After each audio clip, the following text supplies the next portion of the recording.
Hello students, welcome back to my YouTube channel Biochem Academy. इस channel में आपका स्वागत है। चलिए, तो अभी हम लोग का अगला टॉपिक होगा हिमांक में अवनमन की गणना। ठीक है, हिमांक में अवनमन की गणना के बारे में समझेंगे कि हिमांक किस तरीके से मतलब वृद्धि करता है या आगे बढ़ता रहता है, उसी गणना के बारे में लोग समझेंगे। ठीक है, तो यहाँ देखिए एक ग्राफ दिया गया है आपको छोटा सा, ठीक, जिसमें नीचे दिया गया है ताप हिमांक के रूप में, ठीक, ऊपर दिया गया है उसका वाष्प दाब। तो आप अगर देखें यहाँ पर, तो यहाँ पर जो सीरीज बनी हुई है ये दिया गया है आपका ए, जो दिया गया है विलायक, फिर दिया गया है विलयन पहला और विलयन दूसरा। ठीक है, दो विलयन दिए गए, एक विलायक दिया गया है। ठीक है, तो यहाँ ए से बी को देखिए, फिर बी से यहाँ चले आइए एफ, फिर सी की तरफ। तो अगर आप ध्यान से देख रहे हो तो ए और बी जो इसका है, ठीक है, यानी कि टीएफ पर ताप इसका क्या है, टीएफ दिया गया है, यानी कि सबसे हाई टेम्परेचर पर इस वक्त बर्फ के व्यवस्था में है। एक तरीके से हाई टेम्परेचर जो इसका दिया गया है। बीसी जो यहाँ नीचे आप देखें तो ये जो सीधा ग्राफ दिया गया है, तो यहाँ क्या बताया जा रहा है कि जो आपका डीएफ तथा बीसी एक तरीके से समांतर के रूप में, मतलब समांतर रेखा जो इसकी है, जो रेखा है एक तरीके से समांतर दर्शाई जा रही है, मतलब एक तरीके से आगे जाकर के समांतर हो जा रही है। इसलिए बीसी एक क्या है, सीधी रेखा के रूप में दर्शाया गया है। ठीक है, मतलब ये हल्का सा अगर झुका भी है यहाँ पर देखा जाए तो ये हल्का सा, ठीक है, जिसे ये झुका है तो उसी तरीके से आगे ये भी हल्का झुका है, लेकिन इसको ज्यादा ना झुका मानते हुए एक तरीके से समांतर रेखा के रूप में बीसी माना गया। ठीक, तो यहाँ बताया जाता है कि जो यहाँ पे ए बी है एक तरीके से जो वाष्पन की प्रक्रिया है वो एकदम क्या है, अपने हाई लेवल पर है। ठीक, और ये इसके क्या है, एकदम निम्न अवस्था पर है। तो उसी तरीके से इसका जो प्रेशर है और जो इसका टीएफ जो दिया गया है विलायक के रूप में, ठीक, मतलब विलायक जो इसमें डाला गया है उसका प्रेशर मतलब वाष्प दाब के लिए, और उसी तरीके से ताप, ठीक है, ये एक तरीके से क्या कर रहा है, बहुत ही हाई टेम्परेचर पर है। ठीक है, कौन सा हाई टेम्परेचर पर, फ्रीजिंग पॉइंट का ध्यान रखिएगा। ठीक है, उसी तरीके से आपका विलायक दिया गया है, वो विलयन दिया गया है P1 और P2 के लिए, उसी तरीके से उसका टेम्परेचर भी क्या है, ये जो निम्न अवस्था पर, मतलब निम्न अवस्था पर दिया गया है। पहला है आपका जो T1 और ये आपका है T2। तो अब एक तरीके से जो इसके विलायक के रूप में दोनों विलयन को लिया गया, तो तीन एक साथ तीनों कार्य कर रहे हैं, तो उसमें जो हिमांक दिया गया, तो जब एक साथ जमना शुरू करते हैं तो क्या करते हैं, विलायक के रूप में पहुंचकर बहुत तेजी के साथ जमना प्रारंभ कर देते हैं। ये आपको ग्राफ के रूप में क्या किया गया है, बताया गया है। ठीक है, और ये ग्राफ और क्या बताता है, ये ग्राफ जो बता रहा है एक तरीके से वाष्प दाब तथा हिमांक को वक्र के रूप में क्या किया गया है, समझाया गया है। ठीक, अब इसमें आगे क्या क्या दिया था उसको हम समझेंगे। दिया गया है हिमांक में अवनमन विलयन सांद्रता पर निर्भर करता है। ठीक है, कि जो हिमांक का जो अवनमन होता है, ठीक है, ये जो हिमांक का अवनमन है वो किसके, विलयन की सांद्रता पर निर्भर करता है। अब आप लोग सांद्रता जानते होंगे क्या होती है, हमने कई बार, 2 बार लिखा चुके हैं इसको। ठीक, तो सांद्रता क्या होती है इसके, हाँ, तो क्या सबसे पहले रात सांद्रता पर क्या करती है, निर्भर करती है। अब यहाँ से शुरू होता है आपकी सारी व्यवस्था जो दी गई है, ऐसे शुरू होता है कि डीएफ तथा बीसी की रेखा एक तरीके से समांतर मान ली गई है, इसलिए बीसी एक सीधी रेखा में प्राप्त हुई है। ठीक, फिर उसी तरीके से अब आगे की व्यवस्था फिर देखिए, आगे की क्या व्यवस्था बताई जाती है कि जो आपका त्रिभुज डीबीएफ है, ठीक है, त्रिभुज क्या कौन सा दिया गया है, डी बी और एफ, ये त्रिभुज आपको दिया गया है। ठीक, एक त्रिभुज ये दिया गया है, एक त्रिभुज आपको दिया गया है कौन सा, पीसीई, एक त्रिभुज पीसीई। अब आप ध्यान से देखिए तो ये जो त्रिभुज बना हुआ है ये भी एक तरीके से तो त्रिभुज माना गया है। तो अब माना कैसे गया है, क्योंकि आप ध्यान से अगर समझे इसको तो ये हल्का इस तरीके से बना था, लेकिन ये मान लिया गया कि ये एक तरीके से क्या है, समांतर है। ये जो रेखा आई हुई है ये भी एक तरीके से सीई जो रेखा है यहाँ पर, ये भी एक तरीके से क्या है, समांतर रेखा के रूप में कार्य कर रही है। ठीक, तो यहाँ पर जो आपका दिया गया है कौन सा, पीडीएफ, और त्रिभुज दिया गया है बीसीई, ये दोनों क्या होगी, तरीके से समान होगी। अब दोनों त्रिभुज है लेकिन समान होगी, क्योंकि समानता के लिए हमने आपको शुरू बताया था कि ये तब कार्य करती है जब क्या हो, त्रिभुज एक तरीके से समरूपता का कार्य करता हो। ठीक, जिसमें आपके साइड या ये इस तरीके से क्या हो, कार्य करते हो, और लास्ट में आपका इसमें सीपीसीटी का रूल लगता हो, हाई स्कूल में आपने पढ़ा होगा इसको। ठीक, तो ये भी क्या होगी, समान होगी। तो जब समान होगी तो यहाँ पर आपका डीएफ अपॉन ईसी हो जाएगा, समान होगी जब, क्योंकि देखिए ये जो आपका दिया गया है डीएफ, ठीक है, ये देखिए डीएफ अपॉन इसी हो जाएगा, ठीक है, क्योंकि दोनों की जो आधार है वो जो समरूप होगी तो बराबर ही होगी, ठीक है। उसी तरीके से बीडी दिया गया है, बीडी आपका किसके ई के बराबर होगा, ये दोनों त्रिभुज अलग अलग है लेकिन है समरूप ही, तो ये आपका डीई और ये आपका ये आपका बीडी और ये आपका डीई इसी तरीके से भी समान होगा। तो आप समझिए जब ये आपका समान होगा ये, तो उसी तरीके से ये भी समान होगा, जब ये समान है तो ये भी आपका समान होगा। इसका मतलब ये है कि त्रिभुज एक तरीके से क्या है, समरूपता के नियम को पालन करता है, ठीक है। तो अब ये चीज आपकी जब यहाँ पे बराबर हो गई पूरी, ठीक है, तो अब हम लोग राउल्ट के नियम से मोल प्रभाज की व्याख्या करेंगे, ठीक। राउल्ट के नियम से क्या करेंगे, मोल प्रभाज की व्याख्या करेंगे, ठीक है। तो चलिए अब आगे बढ़ते हैं, फिर नोट कर लो पहले से।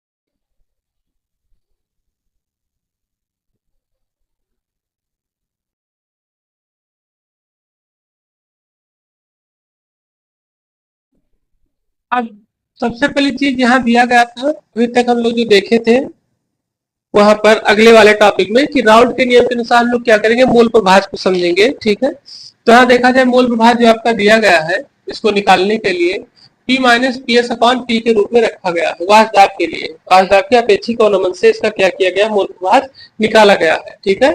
अभी इसी को हम लोग जब हिमांक के अवनमन के रूप में रखेंगे तो भी आगे फार्मूला जब इसके ड्राइव कर लेंगे तो उसके बाद हिमांक की वैल्यू उठाकर, मतलब हिमांक का जो टी नॉट या टीएस के रूप में जो दिया गया था, ठीक है, उसको यहाँ पर क्या करेंगे, रखेंगे, ठीक है। तो पहले इसको हम लोग सिद्ध कर लें, तो ये आपका हो जाएगा P naught TS upon P equal to mole प्रभाज के रूप में। सारी व्यवस्था आपकी वास्तव का अपेक्षिक अवनमन से ही लिया गया है, ठीक है। और यहाँ पे del P equal to small W upon small M into capital W upon capital M के रूप में इंटू पी के रूप में इसको रखा गया समीकरण 1 से। अब बताया कि शुद्ध विलय के यम व पी के मान में स्थिर होता है, ठीक है। जो विशुद्ध विलायक है यम व पी के मान पर क्या होता है, एक तरीके से स्थिर यानी कि वहीं पर मौजूद रहते हैं, ठीक है। अब इसी को हम लोग क्या करेंगे, आगे बढ़ाएंगे, ठीक। और फिर आगे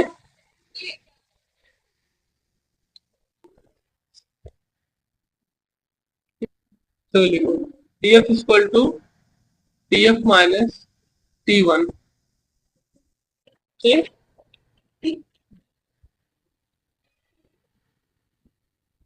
बीवी इक्वल टू दिया गया था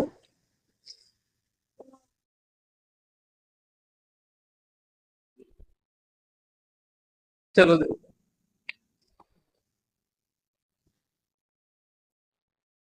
नोट हो गया। अभी इसमें आपका टीएफ का फार्मूला निकल के आ जाएगा, ठीक है। फिर हम एक साथ हिमांक के अवनमन से कुछ महत्वपूर्ण संबंध को भी जानेंगे। फिर ये हम लोगों का प्रासरण दाब शुरू होगा, वांट आपका नियम होगा। इसका मतलब ये है कि इस 3 दिन में या अगले 3 दिन, मतलब 6 दिन के अंदर ही चैप्टर आपका खत्म हो जाएगा। प्रयास हमारा है इसी 3 दिन में खत्म हो जाए तो बहुत बढ़िया। चलो देखो, तो अभी हम लोगों ने ये देखा यहाँ पर, मतलब इससे पहले देखे थे कि जो शुद्ध विलायक था, ठीक है, यम तथा वह पी के मान स्थिर होते हैं। तो यम तथा पी के मान जो अगर स्थिर कर दिए जाएंगे, ठीक है, तो हम लोग को एक अलग से फार्मूला निकल कर आएगा, ठीक।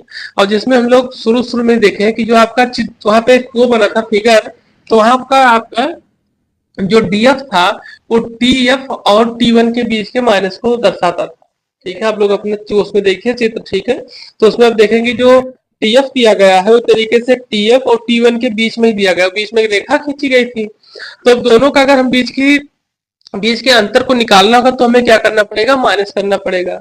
है इसी तरीके से बना, नहीं इसी तरीके से आपका बीडी भी दिया गया है, ठीक है। तो अगर बीडी को देखा जाए तो पी माइनस पी1 के रूप में दिया गया है, ठीक है। फिर उसी तरीके से ईसी दिया गया है, ईसी जो है आपका टीएफ माइनस टी2 के रूप में दिया गया है, ठीक है। इसी तरीके से ई बीई दिया गया है जो आपको पी माइनस पी2 के रूप में दिया गया है, ठीक है। सारी चीजें आपको उसी मतलब ग्राफ में दी गई है, ठीक है। अब उसी के अनुसार इसको हम क्या करेंगे, फिट करेंगे। ये रखेंगे किसके अनुसार, ये रखेंगे जो शुरू में आपको हमने समीकरण नंबर एक लिखाया था वहां पर, ठीक है, उसी में इसको क्या करेंगे हम लोग फिट करके रखेंगे। ठीक है, समीकरण नंबर एक से पहले जो आप हमने लिखा नहीं था, डी एफ अपान ई सी बराबर बी डी अपान बी ई, लिखाए थे नहीं लिखाए थे, लिखाए थे ना शुरू शुरू में ही। उसी में त्रिभुज जब दोनों क्या थे समरूप का हमने बताया था, तो वहीं पे इसको क्या करेंगे रखेंगे। तो ये आपका हो जाएगा जब टी एफ, इसको इस तरीके से रखा जा सकता है कि डी एफ को हम लोग इस तरीके से रख सकते हैं, T F minus T one के रूप में। ठीक है, उसी तरीके से जो आपका नीचे लिखा था क्या, बीसी, क्या लिखा था नीचे, ईसी, ईसी, तो ये आपका T F minus T two के रूप में इसको रखा गया। ठीक, अब हमें पता है कि अगर हम सूक्ष्म समय वो सूक्ष्म इसकी हिमांक को निकालेंगे, ठीक है, तो यहाँ पर हमें क्या लगाना पड़ेगा, डेल लगाना पड़ेगा। ठीक, तो ये इस तरीके से ये आपका टी एफ के रूप में होगा, और ये हमारा 1 है, ये हमारा 2 है, ये P1 है, और ये P2 है। ठीक, अब इसको अब डेल लगा है, तो इसका मतलब सूक्ष्म हमें क्या निकालना है, अंतर निकालना है। ठीक, क्योंकि सूक्ष्म अंतर दिया ही है उसमें आपकी ग्राफ में। ठीक है, हमें आगे फिर क्या पता है कि हिमांक का जो अवनमन है वाष्प दाब के अवनमन के क्या होता है, वो समानुपाती होता है। ध्यान रखिएगा इसको, ये एक लाइन है, भले एक लाइन में दी गई है, लेकिन एक तरीके से नोट्स मतलब जिसको कहता है उस तरीके से पूछा भी जा सकता है कि हिमांक में अवनमन वाष्प दाब के अनुपाती होता है, व्युत्क्रमानुपाती होता है कि समानुपाती होता है, एक नंबर में पूछा भी जा सकता है। ठीक, तो इसको ध्यान रखिए, वाष्प दाब के अवनमन के क्या होता है, ये समानुपाती होता है। ठीक है, अब जो समानुपाती होता है तो उसी तरीके से इसको उठा के यहाँ पर रख दिया गया, टी एफ इक्वल टू समानुपाती पी माइनस पी एस के रूप में। ठीक है, इसी तरीके से फिर आगे जब ये पूरा दिया गया तो इसको इस तरीके से लिख दिया गया। ठीक, टी एफ अनुपाती आपका क्या हो जाएगा, डेल पी, यानी कि हिमांक का अवनमन जो है वाष्प दाब के अवनमन के क्या होता है, ठीक, समानुपाती होता है। तो हम लोग पता है कि डेल पी की जो वैल्यू है वो यहाँ पर भी हम लोगों ने कुछ देर पहले निकाली थी, डेल पी की वैल्यू निकाले थे नहीं निकाले थे, देखिए आप लोग समीकरण नंबर एक में निकाले थे। तो जब समीकरण नंबर एक में निकाले तो वहां से आपने देखा यहाँ पर कि कैपिटल एम और कैपिटल पी गायब है यहाँ से ना, तो वही जो वहां पे लिखाए थे कि कैपिटल शुद्ध विलय के लिए कैपिटल एम और कैपिटल पी तरीके से स्थित हो जाएंगे। ठीक है, स्थिर हो जाएंगे, तो इसके कार से यहाँ से क्या हो गया, ये गायब हो गया। अब यहाँ से समानुपाती को हटाया गया तो यहाँ पर के क्या लगा दिया गया है, स्थिरांक के रूप में प्रयोग किया गया है। ठीक है, और जो कि ये दिया गया है वो क्या है, तरीके से विलायक का मोलर और नमन स्थिरांक, ध्यान रखिएगा। ठीक, तो ये आपका यहाँ तक सिद्ध हो गया। तो इसमें कुछ पूछना हो तो बताओ, नहीं तो फिर आगे बढ़े, देख लो एक बार।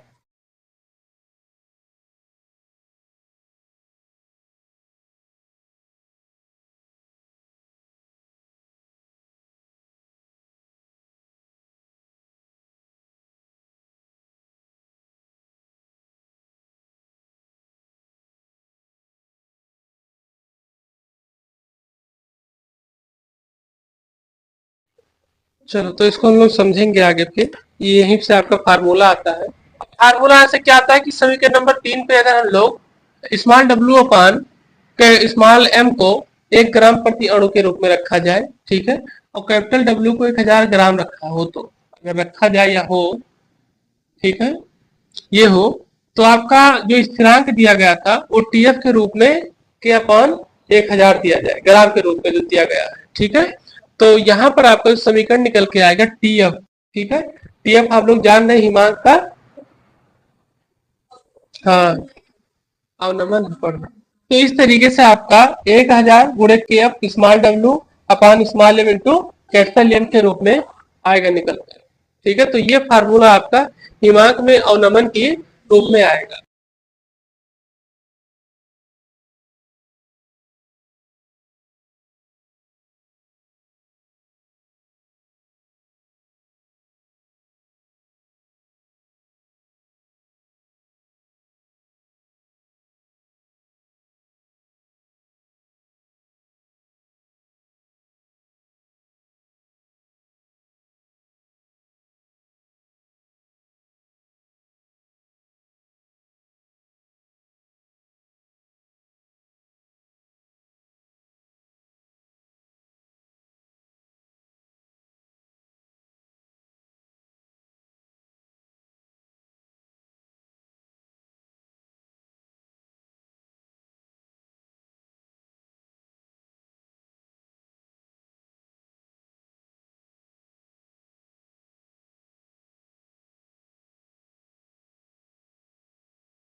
चैनल को लाइक करें, सब्सक्राइब करें, शेयर करें और कमेंट करें। The top important concept is coming up next. Subscribe now to the Biochem Academy. Don't miss it.